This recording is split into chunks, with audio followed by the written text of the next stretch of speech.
لوگ اس دن کو دور سمجھتے ہیں جبکہ ہماری نظر میں وہ قریب ہے، جس دن آسمان ایسا ہو جائے گا جیسے پگھلا ہوا تانبا، اور پہاڑ ایسے جیسے رنگین اون، اور کوئی دوست کسی دوست کو نہ پوچھے گا حالانکہ ایک دوسرے کو سامنے دیکھ رہے ہوں گے۔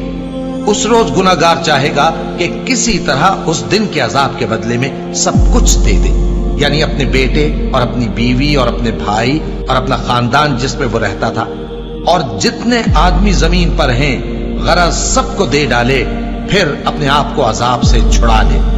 لیکن ایسا ہرگز نہیں ہوگا۔ وہ بھڑکتی ہوئی آگ ہے، کھال ادھیڑ کر کلیجہ نکال لینے والی۔ وہ ان لوگوں کو اپنی طرف بلائے گی جنہوں نے دین حق سے اعراض کیا اور منہ پھیر لیا، اور مال جمع کیا پھر سینت سینت کر رکھا۔